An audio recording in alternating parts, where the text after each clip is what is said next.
నమఃశంకరాయ. సోమవారము అమావాస్య కలిసి రావడం చాలా అరుదుగా వస్తుంది. సోమవతి అమావాస్య. అయితే ఈ యొక్క 15వ తారీఖు రోజున అధిక మాసంలో వచ్చే సోమవతి అమావాస్య చాలా ప్రభావవంతమైంది.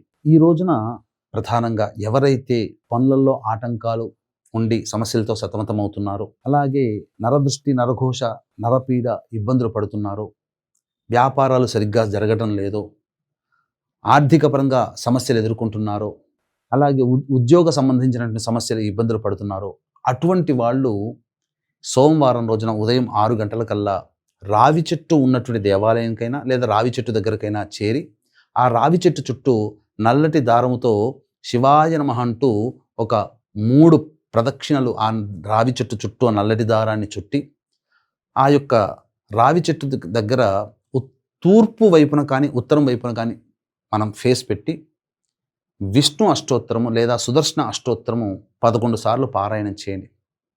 అలాగే ఆ రావి చెట్టు దగ్గర ఒక చక్కటి పాత్ర పైన కానీ లేకపోతే ఆకు మీదనైనా అరిటాకు మీదనైనా కానీ ఒక 1/4 కిలో నల్ల నువ్వులు వేసి దాని మీద 3 తమలపాకులు పెట్టి ఆ తమలపాకుల మీద నల్ల నువ్వుల నూనెతో దీపారాధన చేసి పరమేశ్వరునికి అభిషేకం అర్చన జరిపించుకున్నట్లయితే తప్పకుండా మీ సంకల్పం మండలం రోజుల్లో నెరవేరుతుంది.